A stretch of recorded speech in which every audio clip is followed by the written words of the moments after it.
What I'm going to do today is to focus on the politics of Narendra Modi vis-à-vis his mother organization, the Sangh Parivar, and vis-à-vis the Gujarati political scene at large. Why is it so important to do it? Primarily because Narendra Modi has developed a kind of politics that is atypical among BJP leaders. And I'd like to begin with this. Now, since its inception, the RSS has been conceived as an organization in which individuals have to merge. Organization is above man. And there are many reasons for that. Most probably the founders, the co-founders, so to speak, Edgever and Golwalkar, were well aware of the fact that if the organization was too closely identified with their persons, it will not survive, it may not survive, and they had a long-term agenda. Whatever the reason for this key element of the Sangh Parivar, it has resulted in a strong emphasis on the collegiality of the organization. It has never been leader-driven. And that was also true of the BJP. And if you remember well, when Atal Bihari Vajpayee and L.K. Advani were in charge of the party, they alternated in power in a very, I would say, regular or at least systematic manner. The cult of the leader was not there. Well, obviously Narendra Modi is following a different trajectory, a different strategy, and this concentration and personalization of power needs to be explained, and its implications need to be measured. So what I'm going to do today in three different sections is first of all to get back to the complicated relations Narendra Modi has with his mother organization, the Sangh Parivar. And then I'll turn to his own personalized style of politics. And last but not least, I'll turn to the content of this politics. Again, not so far as the Hindutva dimension is concerned, but so far as other dimensions are concerned. Well, first of all, what has been the relation of Narendra Modi with his mother organization? Of course, he is from there. He is a Pracharak. He is a full-time cadre, right from his youth time. He joined at a very young age, and he has been a product of the RSS. But he had to leave Gujarat in the mid-90s, and when he returned as chief minister in 2001, the organization was not in his hands anymore. And the BJP, the state BJP of Gujarat, which he had built largely in the 80s, 90s, were in the hands of other people. And primarily in the hands of the outgoing chief minister, Keshubhai Patel, who was, of course, very resentful of the way he had been eased out to make room to Narendra Modi. And there was immediately a kind of tug of war between the party apparatus and the chief minister. It was a very important moment. There was a climax in this conflict in 2006 when Keshubhai Patel himself was candidate to become party president of the Gujarati branch of BJP. And instead of giving him this post, Narendra Modi fielded another candidate, a rival candidate. Something, of course, the old veteran Keshubhai resented a lot, all the more so as he lost and this new man, Rupala, won. Keshubhai Patel went to Delhi and claimed that the elections were not fair, and the BJP High Command had to organize an inquiry to see whether the old man had been beaten fairly. And after 12 days, the conclusion came: Rupala was appointed president without any further explanation. Clearly, Modi had been in a position to twist the arms of party leaders. That was the first, but not the last time. What is more interesting even is that in addition to the factions within the BJP,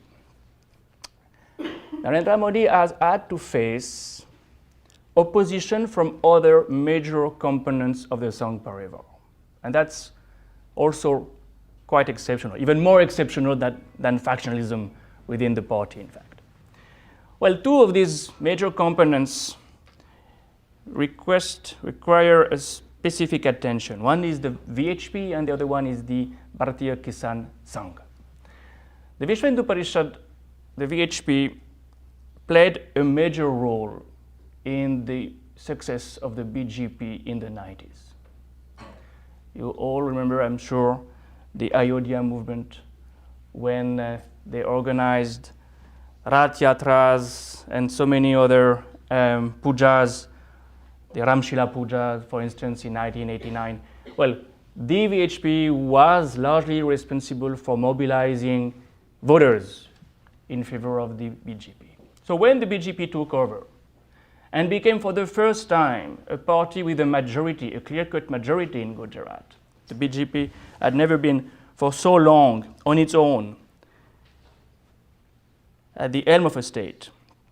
The VHP people asked for their own due. They wanted to do Gujarat, to transform Gujarat into a laboratory of Hindutva.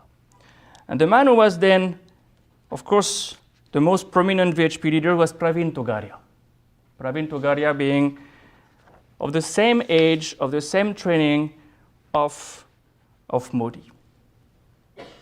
And a rivalry. And I'd like to quote here Nilanjan Mukhopadhyay, who has written a rather balanced, interesting biography of Narendra Modi, and he says, the reasons for the distancing between the two, Togaria and Modi, that happened slowly over the years was due to the fact that in the Hindutva pantheon, there was not enough space for both of them to coexist because both had political ambitions and were youthful. Beyond a point, Modi could not allow Togaria to grow, and the VHP leader would not have played second fiddle to Modi. Hence, a tug of war that resulted in several, I would say, clashes, one of them being the destruction of Hindu temples by the Gujarat government,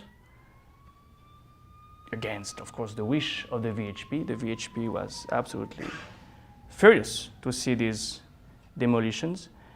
Another important episode was when Maya Kodnani, a former minister of Narendra Modi, and Babu Bajrangi, Bajrang Dal leader, were sentenced because of their implication in the pogrom. The Gujarat government went one step further and appealed for death sentence.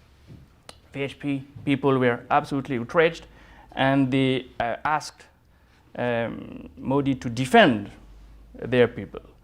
The Modi government has renounced to file a criminal appeal seeking death sentence for Maya Kodnani, but not for Babu Bajrangi, showing that the VHP could not have its say.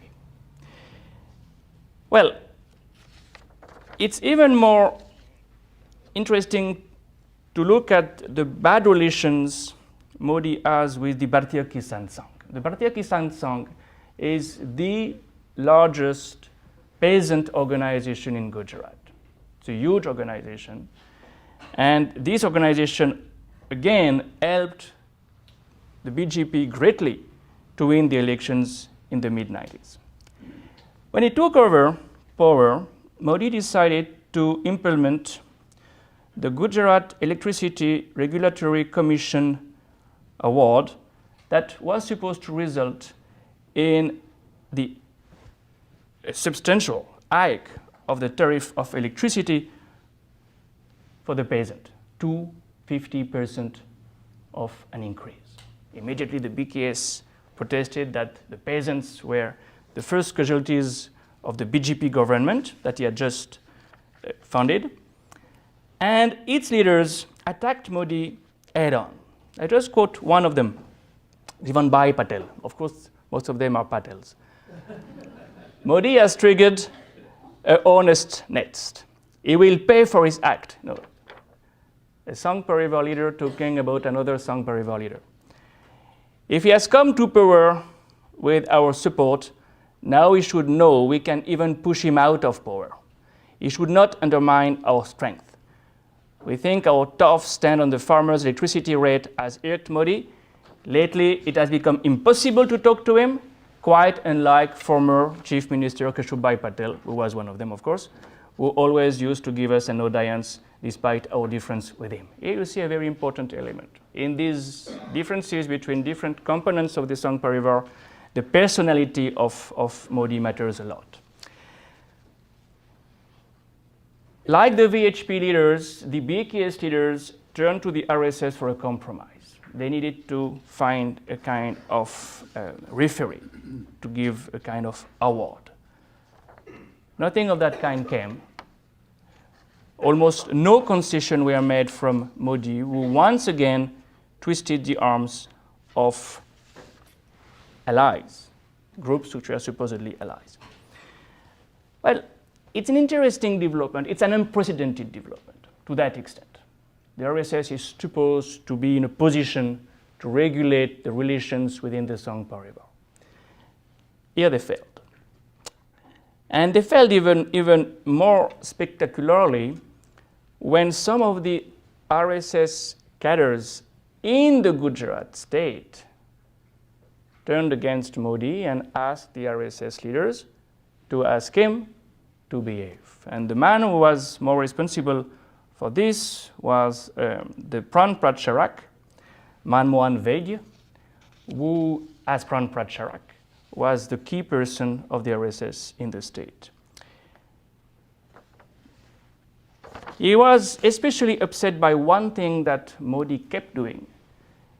Modi never asked the clearance of the RSS when he's giving tickets to BJP candidates. And that's not something BJP leaders are supposed to do. They are supposed to turn to the RSS and submit this list. He never did it, and Manmohan Vaidya was especially upset by that.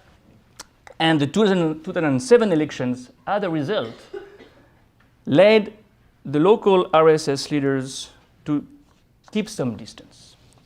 One of them, Mukund Deobankar, most of them come from Maharashtra, of course, declared to the press, "This time around, we have not asked our workers, the Swayamsevaks, to get involved in any poll-related work. We have always extended our support for the cause of Hindutva, but we are wedded to an ideology and not to an individual." None of the Sangh Parivar organizations have benefited from this government. So state RSS leaders distancing themselves from Modi just before the elections, very important elections in 2007. Well, I would qualify this distanciation, and for one, of course, obvious reason, there has been no break between Modi and the RSS. And there are several explanations for that. One explanation that Vaghela, the Congress leader, gives is that Modi is now so close to the corporate sector that, in fact, he has the money the Sangh Parivar needs and the BJP needs to fight elections. It may be one factor. It cannot be the only explanation. Nilanjan Mukhopadhyay has another explanation. He says that, in fact, Modi has galvanized the local militants, activists. And therefore, the intermediary cadres and the top leaders of the RSS cannot do without him. He is the one who can really mobilize the the fighters at the local level. There is last one major explanation. Modi and the RSS are on the same page so far as ideology is concerned. And that's, of course, something I'll return to tomorrow.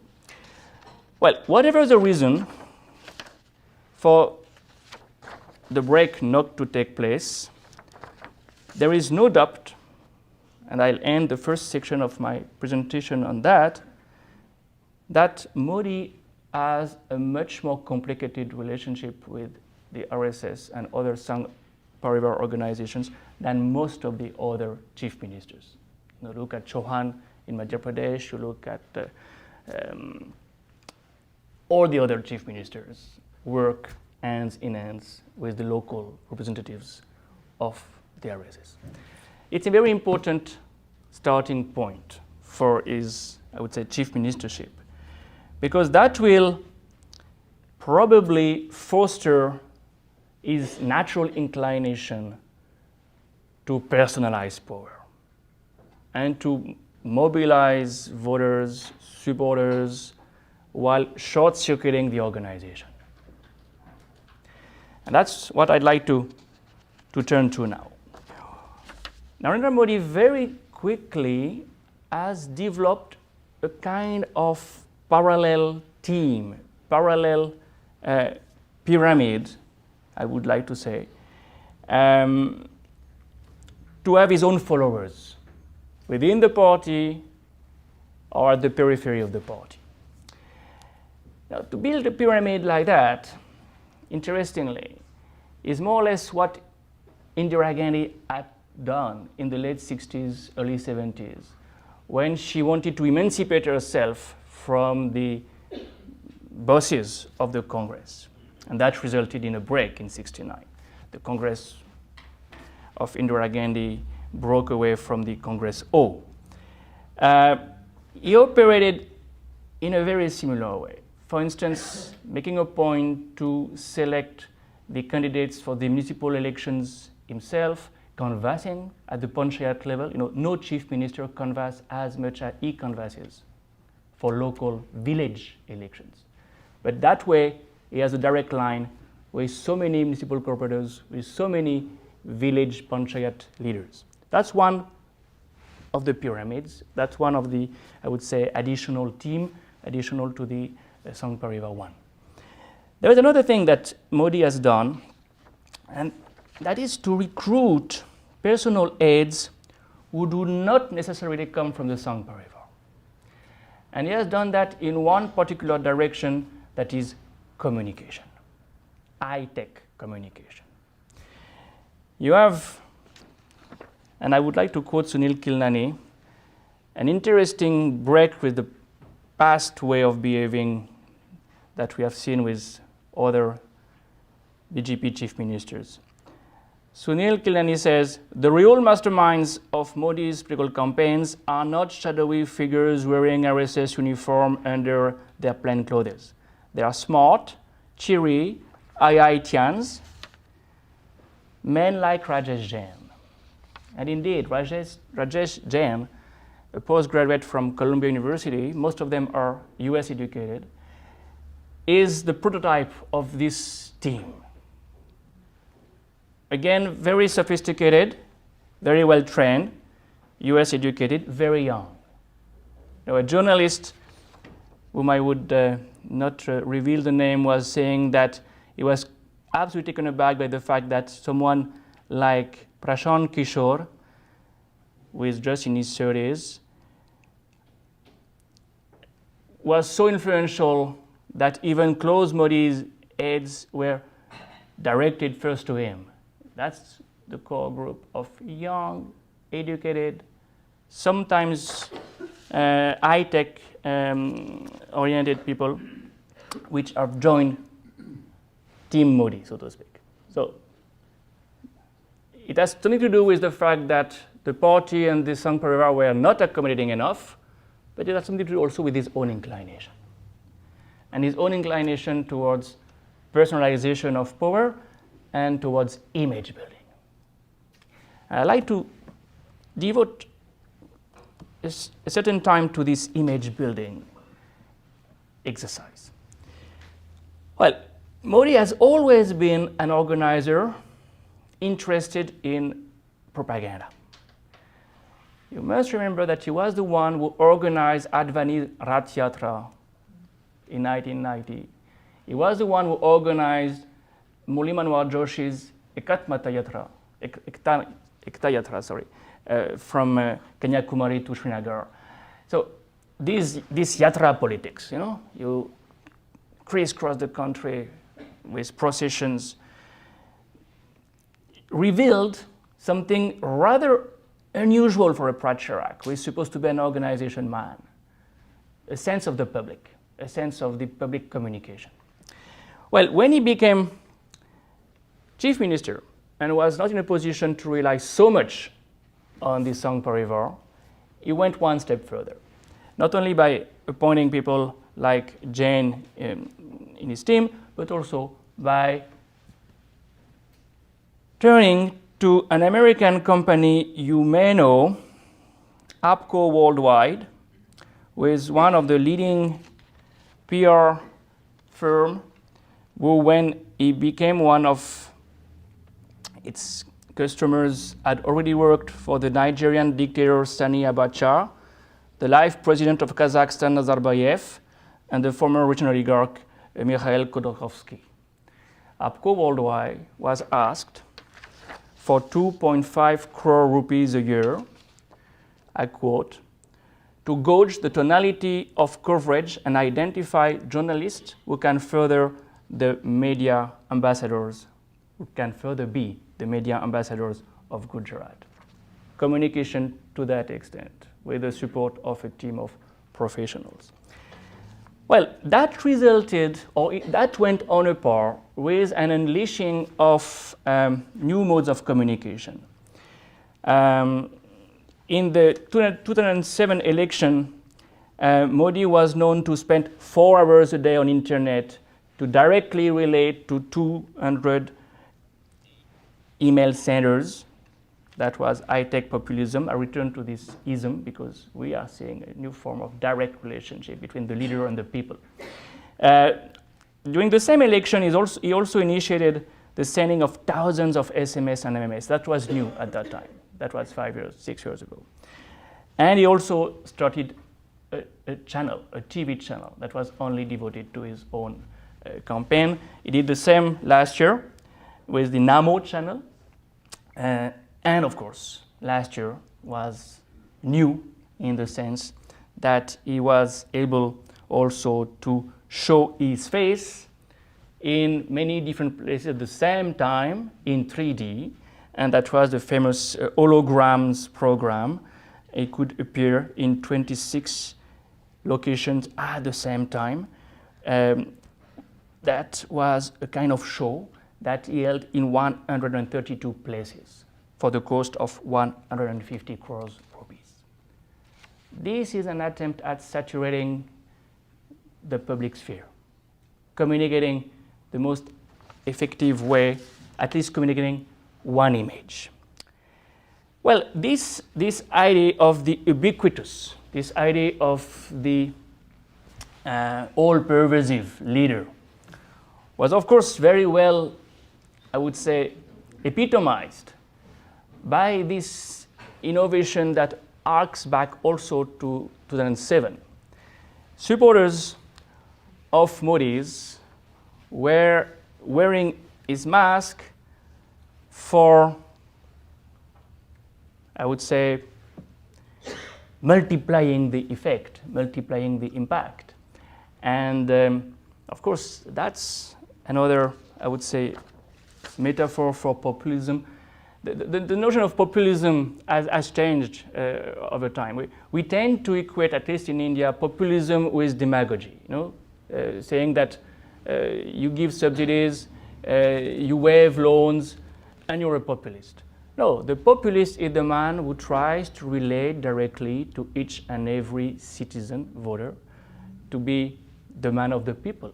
And he tries to do that by short-circuiting institutions, parties. The party is nowhere. You will see at the maximum sometimes the party symbol, but that's all. So that's high-tech populism. That's a very important component of the Modi politics. Another very important component is the state of semi-permanent mobilization that is so good at cultivating. There is always something happening in Gujarat. It can be vibrant Gujarat, it can be vibrant Navratri, it can be vibrant Gujarat Global Investor Summit, it can be Jyotigram Power Scheme, it can be Sabhavna Mission, Swarin Mission. Every year there is something happening. Making, of course, front page reports and putting him on stage, and literally on stage. The Sadbhavna mission, for instance, was for more than 1 year based on fasts he was offering for harmony in Gujarat in public. So he was on stage fasting 36 districts, one after another. That's the way also it was publicized. So the messenger is the message in many ways, because it is not saying us anything there. It is just saturating the public space. But of course, we need to go further. And when I say the messenger is the message, I mean that he also tries to say something that's, these were the wrong ones. They have been removed. Huh? I like that one. He says something with his dress code, of course.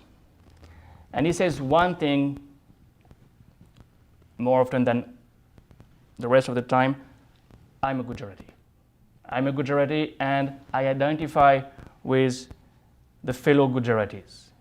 Now this idea that 6 crore Gujaratis are the people he represents is always there. Even though he had never got more than 50% of the votes, he always claims to be the representative of the Gujaratis at large. This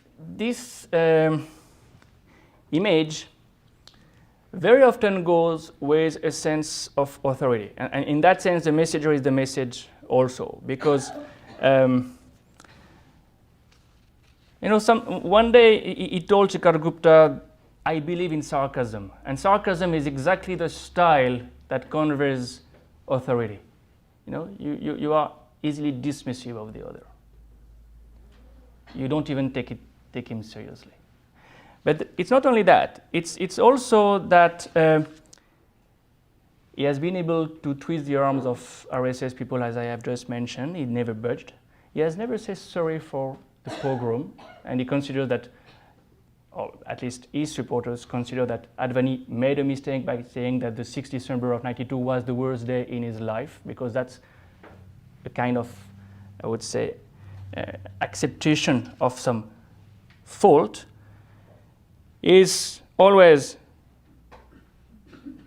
strong, and his rallies, when you look at the way it takes place, came to be marked by opt-in references to his 56-inch chest and how it would protect Gujarat. That's body language. That's body language on stage, repeatedly.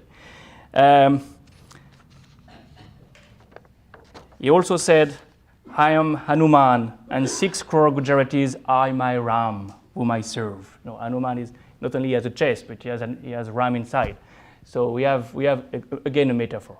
So the messenger is the message in that sense. This capacity to be the macho, muscular, at least masculine competitor to the Muslim, of course. That's the unconscious of Gujarat. But who is the most muscular in Gujarat? The Khans, and they have to be contained, and he's there for that. So Gujarati Asmita, this idea of the identity of Gujarat, is very much a constant of his propaganda. So the messenger in that sense has a message. But he has, of course, a much more substantial message. And I will mention, first of all, the anti-center tropism, or even obsession. Narendra Modi speaks against. He spoke against the Muslims, and tomorrow I'll return to that. He speaks against the center also. So you can hear from his speeches a constant anti-center, and sometimes, of course, he equates the fact that he is anti-center to the fact that he is anti-Muslim, because he calls Delhi the Delhi Sultanate.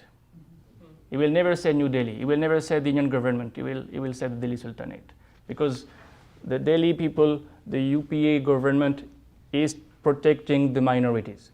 Hence, a phrase, by the way, the Khalistanis had used in the past. But he will also turn against the center for many other reasons. He will, for instance, say, of all the chief ministers that the country has seen in the last 60 years, I have suffered the maximum prejudice at the hands of the center. And to illustrate that, very recently in Rajkot, he told Kisans, we were asking for more water for irrigation in Rajkot. I have met the prime ministers 15 times, asking for the permission to allow installation of gates on Narmada Dam, the famous Narmada river that has now a big dam. However, every time he says, oh really, has it still not been done? When installed, the gates would increase the water storage capacity of the dam by 70%. Incidentally, speeches by Modi are replete with figures. He will give growth rates, he will give so many figures, but that's the way he always, and you have to check the figures, operates. So the center is preventing him from developing Gujarat, and he is especially critical of Manmohan Singh, whom he called Monmohan Singh, because he's supposed to be silent against about issues like inflation and poverty. So the center, and it's quite a problem, of course, when you want to become a national figure, to be that anti-center. How will you reconvert this afterwards? Well, he is also, of course, the center because Sonia Gandhi is not from India. And that is explicit. What kind of people are these congressmen? They can regard an Italian woman as their own, but they find a son of the soil like me an outsider. It's constant sense of victimization vis-a-vis a cosmopolite center that is not only pro-Muslim, but also in the hands of an Italian woman. So that's a very important element of the rhetoric. I would like to focus on another one, more positive. When you look at the speeches, but also the policies, you see that the Modi government has devoted quite a lot of its energy to the urban part of Gujarat. And for me, it's a very important decision that they have made. In 2009, he declared at the conference of the chief ministers and chief justices of high courts that there are no villages in Gujarat. And that was not by mistake. It was really reflecting a special focus on urban Gujarat. And this is also something reflected in his notion of rurbanization. Rurbanization is a word that has emerged at the same time, 2009, and that has resulted in the Urban General Development Control Regulation, which is intended to bridge the gap between villages and cities or towns in order to get rid of the village, get rid of this part of society that is rural. Well, this plan went on to an effort to improve the quality of life of the urban middle class, because the plan was mostly intended to stop migrations and the inflow of villagers to the cities.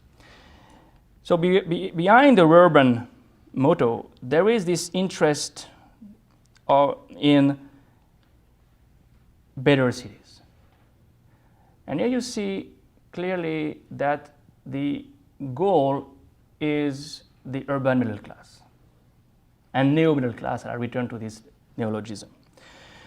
Well, in 2006 already, the government of Gujarat had reformed the regulations for residential townships in order to enable the middle class section of the state cities to grow.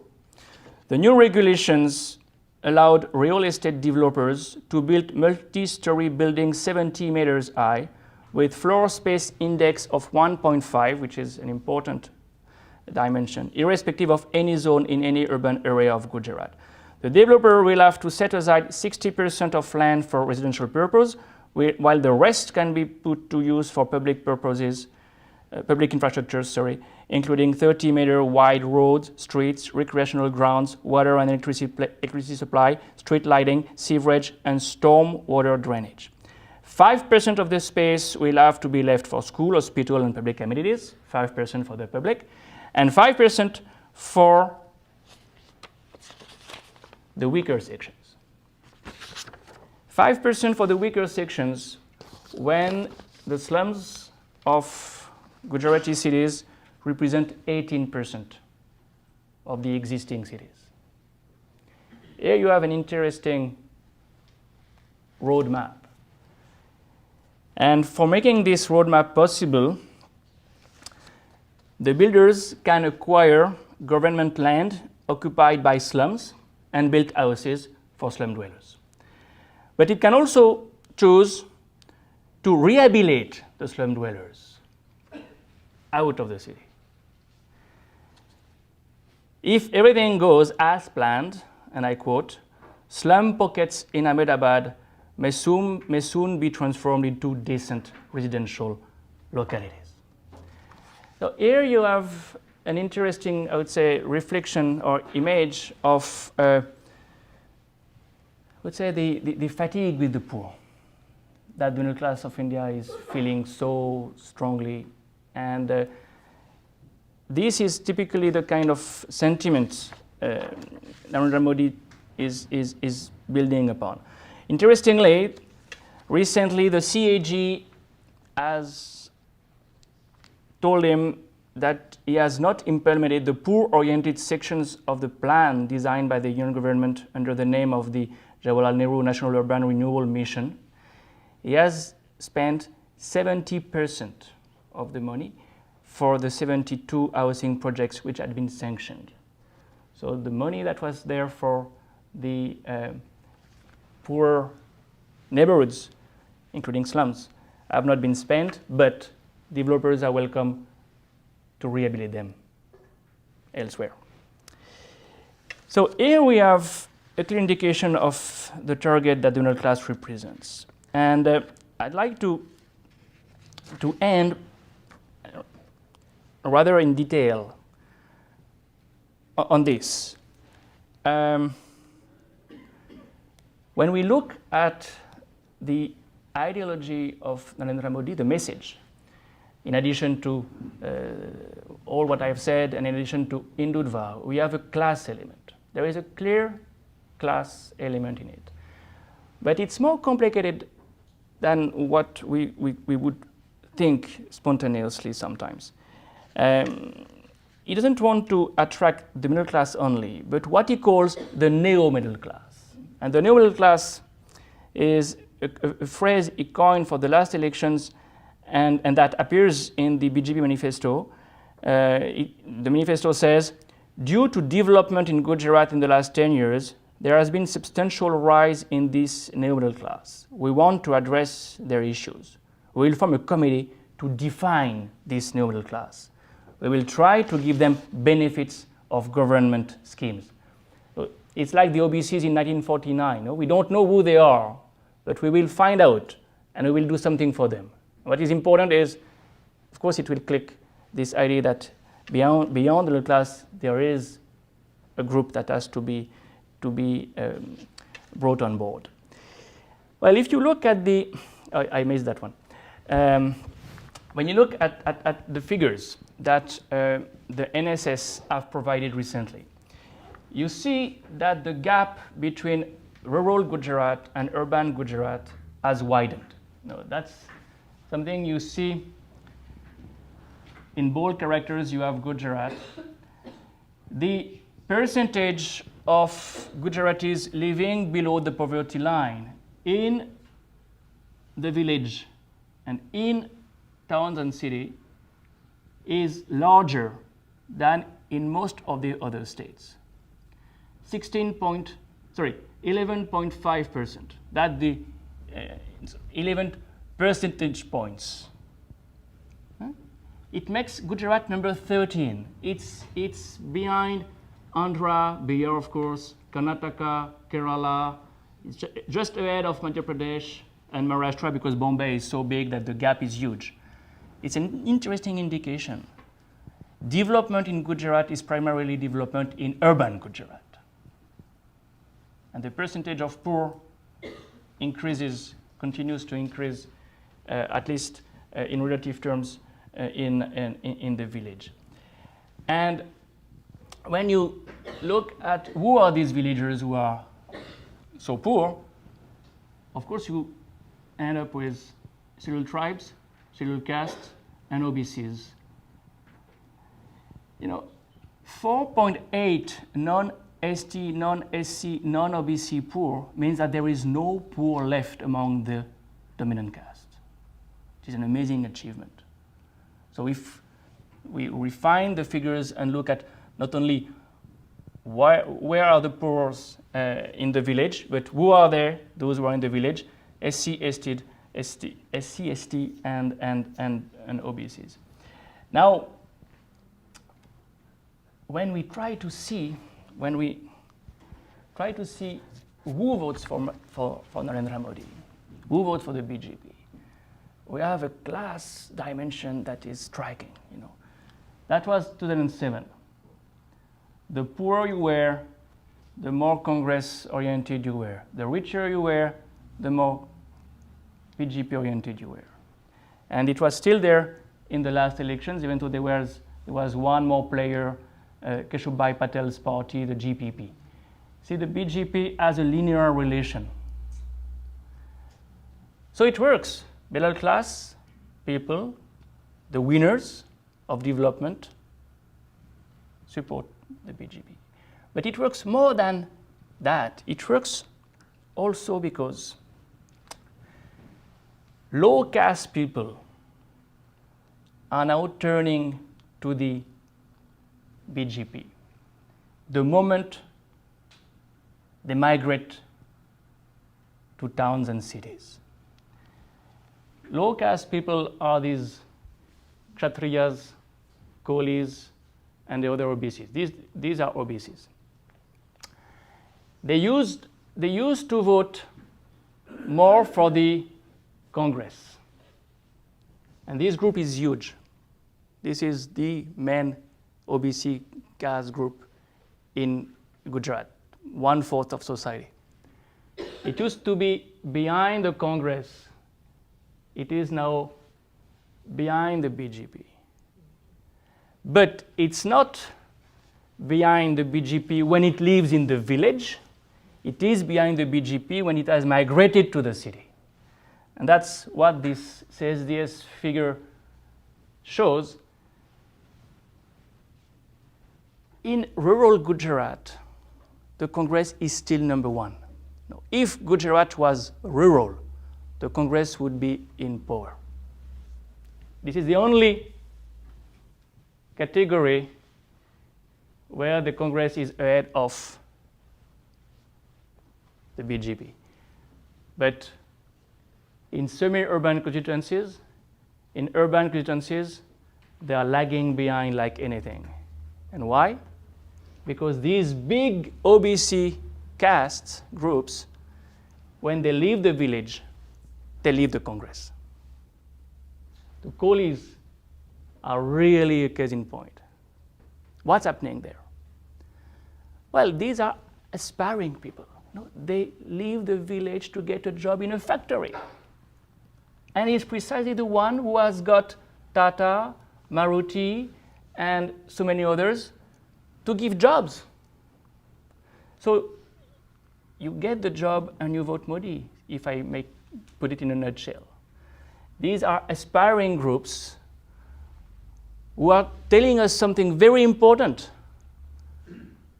In addition to the caste-based political identity, you have now something like the class-based political identity, because this is a class vote. Irrespective of caste, you have a class element there. And it's true for the coolies. It's a little less true for the Kshatriyas, but still. Can you imagine the Kshatriyas, which were the group Solanki, Madhav Singh Solanki, mobilized in office in the 80s, they are now massively behind Narendra Modi. And the only, I would say, important Congress leader in Gujarat, Shankar Singh Waghela, is a Kshatriya who is not even now able to get a majority of the voters behind him. So here we have an interesting political economy and a shift from caste identity to class identity. So I will wrap up in a minute to make 3 bullet points. If we try to recap the politics of Narendra Modi over the last 12 years, in addition to the Hindutva dimension that I have skipped, you have a man who has no party, if I put it bluntly, and that has to make up for this liability, who will build his own pyramid and team and relate to the voters directly with new modes of communication. And you have a man whose message, whose policy is largely directed towards established and aspiring groups. Both combination give him power, and gave him power at least over the last 2 elections. Now, I would end with 2 caveats. The first one is these aspiring groups may be frustrated in the end, because jobs are not that many. The kind of growth India has at large and the kind of growth Gujarat has in particular is not creating many jobs. And we will have a big, I think, he will have maybe a problem there. And if we turn to the national scene, because of course, as Isabel was telling us, we are now looking at not only Gujarat but India. I would say the question for me is India urbanized enough for voting Narendra Modi to power? Because if you explain the success of Narendra Modi by urbanization and the urban political culture that you find in Gujarat, here you have a disconnect. Gujarat is massively urbanized. It is the most urbanized state of that category. 43% almost of people living in towns and cities. India is not that urbanized. The villagers will decide once again. No, the number of urban constituencies is very, very small still, in spite of the reconfiguration of the constituencies. So, for me, the most important thing to see in the coming elections is there something like a class vote, a middle class or middle class vote that is confined to the towns and cities. They will massively support Modi for sure. But what about the others? What about the groups which are not yet in the same mindset, in the same mode? So I will not give any prediction, I will give a question only. And that's the end of my talk.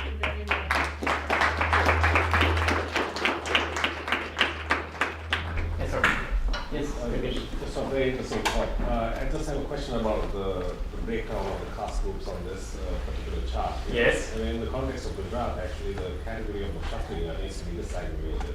Yeah. Large numbers of them, including Shankar Singh Vagela's own caste, are actually classified as OBCs. Yes. And some of them have switched to the Congress in terms of their allegiances. Yeah.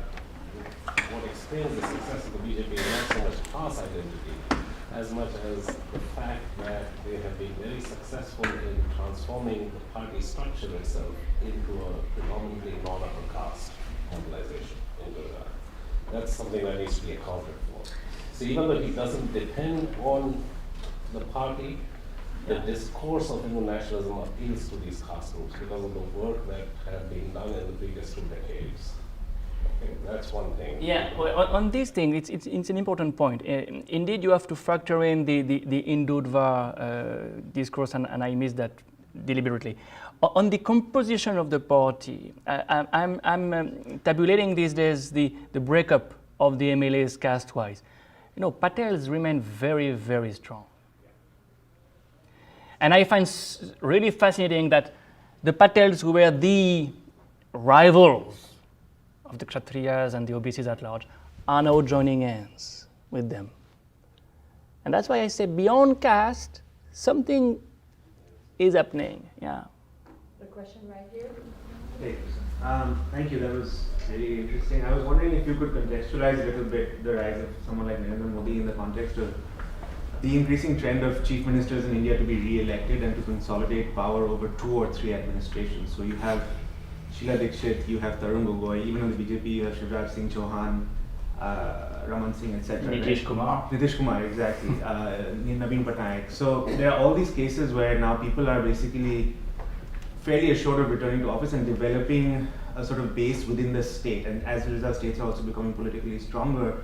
Do you think that contributes to this sense of this illusion that they might then be able to run the country if they are nominated? Because the only difference between Narendra Modi in that sense is that he is being projected as a prime ministerial candidate. If the Congress was not dynastic, they might very well have projected Tarun Gogoi as someone who was very capable of turning around the Assam administration, fixing all the problems, addressing insurgency, and then say that he can also run the country because of these reasons. So is it then that exceptional that Narendra Modi has sort of emerged in this climate? Well, no, indeed, Nitish Kumar may think about it too, for instance. Now, the idea that there may be an illusion there, you know, the illusion that a chief minister can become prime minister. It's an interesting point because so far, to my knowledge, no chief minister has become prime minister. See what I mean? Yeah, you are identified with the state, and he's so much identified with Gujarat that to transcend this is quite a task. And it's much easier when you come from the top because you're not identified with any of the regions of the country. So yes, that's one. But I relate that to my previous point. Is there something like a national middle class that looks at him as one of them, irrespective of his Gujarati identity? You see what I mean? Can he epitomize this new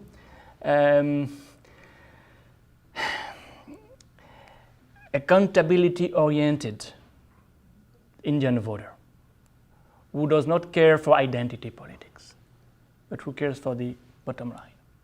And the next elections will be on that. He will have this one-point agenda, development for all, and that may be interesting to see how far it can go. Yeah. Jonathan has a question. Sorry. I really enjoyed the talk. Thanks very much.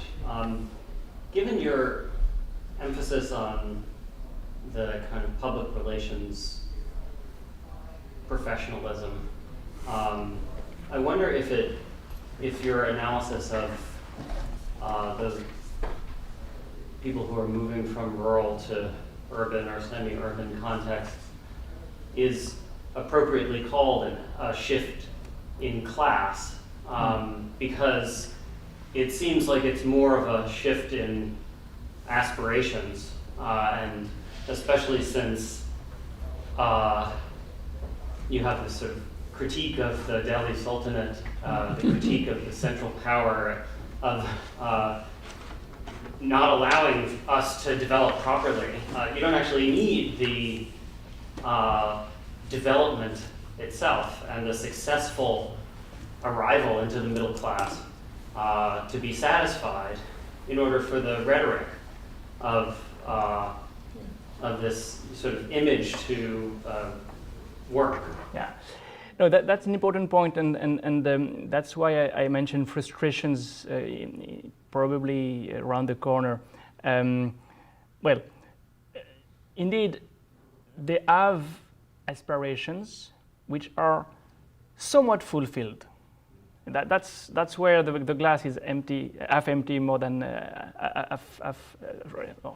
half full more than half empty. There is something taking place. They have very low wages. Gujarat has the lowest wages in the whole of India. But they have a job.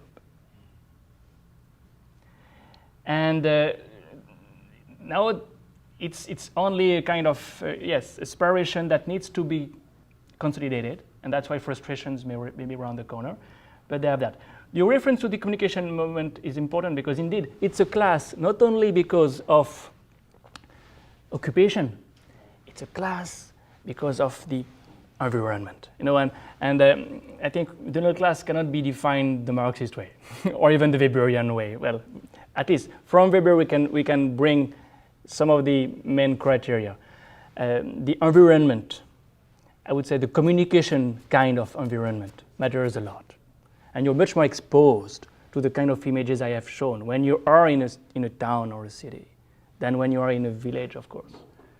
And your consumption patterns vary also. So class is defined by these things. Yeah. There are two questions over there. Before I get to you two over there, Morali, you had a question. And is there a young person in the room that would like to ask a question after Morali? This will be your chance, so go on first. Could you kindly explain the affinity of like Rajesh or Prashant towards Modi? Is this some kind of symbiotic relationship or? It's a mystery for me. Even more so because, as I will say tomorrow, if I have the time, we have just discovered that the website gujaratriots.com was also something Rajesh Jain did. And do surf on that website. You'll be surprised. So you have a real interrogation. How smart, educated people can indeed go that far? For me, it's a mystery, except that when you scratch a bit, sometimes you find someone else. That's the only explanation I find. The question over there. Thank you so much for your lecture. This question is more along the lines of the talk that you're going to give tomorrow. But I was wondering how you sort of explain this phenomenon of more and more Muslims voting for the BJP in Gujarat. I think in the last election it was somewhere near 31%. No. Again, a problem with figures. but you have excuses because these figures have been, the figures were very interesting. In fact, there was a drop by 1 percentage points from 22 to 21. 1/5 of the Muslims of Gujarat vote for the BJP, not 1/3. No way. Sorry, but that was your only question, or that was the preliminary? That was the preliminary. Yes. So if the premise is wrong, then that question. Go ahead. No, 20% is still a lot. So what's the question? So my question was, how do you sort of explain that sort of percentage of Muslims voting for Narendra Modi if you're positioning him as the anti-Muslim muscular figure? There are many different explanations that you hear from the field. The first one is there is a real difference among the Muslims between the Bohras and the rest. And Bohras are a specific subgroup which have always been close to the BJP, a bit like the Shias in Lucknow. Huh? And they are rewarded for that. Secondly, you have the usual patronage politics. At the local level, your MLA, whatever his party is, if he really delivers, you will not care that much. And third, last but not least, and he can deliver because there is growth, and the growth is because of Modi, blah, blah, blah. And third, but last but not least, I've also heard that it's better to have him in office than to have him out of office. And that's something we must think about. Yeah. You had, there was a... Yeah, question there, yeah. Related, so, something that the BJP has discussed pretty extensively is the lack of performance on the part of the Congress government, that, there have been scams, governance hasn't been good. In fact, part of the reason why the General Lokpal movement came up was that people thought there's this vacuum in the government that, people are opportunistically trying to fill. Yeah. But at the same time, the Congress often responds by saying that, we can't have somebody in power who's going to be a huge threat to, say, 27 or 30% of the population of the country, which are Muslims. But then, They are 14, huh? Sorry? They are 14. Yes, sorry, 14%. But now, if you, by this argument that the middle class might come out and vote for Modi, it would seem that the middle class is then, Modi's sort of communalist image, or whatever it may be, is not that important for the middle class as is the governance benefits that they perceive. Or they believe that the communalist image is not an issue, or it's overplayed by the Congress because they don't have anything else to say. Yeah. Would you agree? Yeah, I agree with that. I agree with that. But I want to clarify quickly is the clean image thing, Yes, he is, of course, attacking the Congress for good reasons, because of corruption. And this government has sealed its fate by being corrupt. But look at the MLAs, MPs, ministers of the BJP in Gujarat. And that's chapter 4 of my book, my forthcoming book, one full chapter on this, Nobody speaks about that. It is a record number of ministers with very, very serious charges against them. No state in India has so many former ministers, policemen, because of fake encounters primarily, behind the bars. And the mystery for me here is on the Congress side. Why don't they highlight that? And of course, on the top of it, what does the media do? Where are the profiles? Two more questions, two last questions. You go first. Yeah. Very interesting. Thank you so much. So let me get straight to the real question I have in mind for a while now. Is Modi a politician or a movement? Yeah. Because if he's a politician, he's trying to be the prime minister, as we have discussed. But I don't think he'll get there, because even if he secures 199, he still has to bring in other parties, and there may be a problem. So if he's a movement, is he trying to be the president so that he's unshackled by all the limitations of being the prime minister and become the movement of I'm proud to be a Hindu? So because all those billboards have gone all over Gujarat, so so I look at Modi as movement and not as a politician. Politician may be just a stepping stone for him. Now, that said, where all of these little pieces are coming in, because he is urban class and this and that, he's, this new thing that he did with the statue of Sardar Patel, and having the beauty of the line in there was have all these villages all over India participate by 1.5 grams of instruments that they are not using anymore, etc. I mean, that was perfect. And I give brilliance, kudos to the person who came up with that idea, maybe him, maybe somebody else around him, which actually takes me to the next question quickly. The team that you mentioned, the IT team with him, are these ideologues or are they professionals? I mean, which way they go? And those are my questions.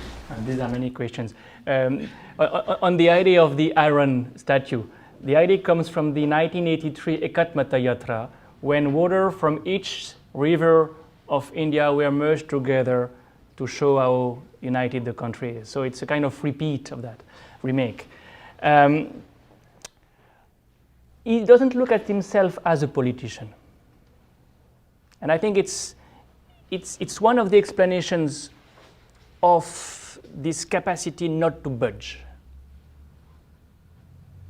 And in that sense, he has something of a Pracharak left in him, very much so. At the same time, to be a movement would mean that you expand beyond this group. Or it is a remake of the Anna Hazare movement. In fact, it is tapping from that movement for sure. But is it going beyond that? For that, you need to be able to, adjust. Why has the Congress been so good for so long? Because it takes different colors in different places. Regional places, but also, I would say, mental locations. And its main, I would say, liability. Is it flexible enough for not only leading a movement, but capitalizing on latent forces? When you look at the way Mahatma Gandhi became a movement, he became a movement by capturing all the latent resentments which were there. The beautiful article on the making of the Mahatma shows that. So can he not only come from the top, but also capitalize on what is going on the ground? That is a, for me, it's not clear. And I would not see him handling a coalition of 15 parties, really. We have one final question. Please make it short, Okay. because we have to leave the room. So what would a Modi-run India foreign policy be like in terms of the contradiction that you have between an aspiring India and a kind of Pakistan and Muslim baiting India? And you think, what would it mean for the region? I mentioned the fact that he needed to be against something. He is developing a campaign to be national that is very much against Pakistan. And it makes sense. If you need another, it is the most likely one. How do you reconcile this with a foreign policy that is not too aggressive when you take over? If he takes over 6 months before the withdrawal of the NATO forces from Afghanistan, what will he do? Would he continue with the very cautious policy of New Delhi, or will he invest in Afghanistan at the cost of an alienation of Pakistan? That's a very serious issue.